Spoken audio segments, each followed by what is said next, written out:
राज ठाकरे यांनी बैठक बोलावली आहे। मनसे मुंबई शहराध्यक्ष आणि उपाध्यक्षांची ही बैठक असणार आहे। सकाळी 11 वाजता शिवतीर्थ इथे हे बैठक पार पडेल।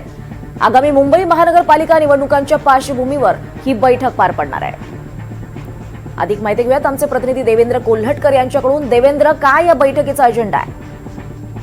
दीपाली, मुंबई महानगरपालिका निवडणुकांच्या दृष्टीने मनसेमध्ये सध्या बैठक सत्र सुरू असलेलं आपल्याला पाहायला मिळतंय। मनसेची मुंबईतील बांधणी असेल किंवा आगामी निवडणुकांच्या दृष्टीने नियोजन असेल, या पार्श्वभूमीवर महत्वाची बैठक मनसे अध्यक्ष राज ठाकरे यांनी बोलावलेली आहे। मुंबईतील मनसेचे शहराध्यक्ष, उपाध्यक्ष, त्यासोबत काही निवडक प्रमुख पदाधिकारी जे आहेत ते या बैठकीला उपस्थित राहणार आहेत। त्यासोबत आपण बघतोय कालच शिवसेना ठाकरे गटाचा दसरा मेळावा देखील पार पडलेला आहे। या दसरा मेळाव्यामध्ये उद्धव ठाकरे यांनी एक वक्तव्य केलेलं आहे की आम्ही राज ठाकरे आणि आम्ही एकत्र आलो आहोत एकत्र राहण्यासाठी।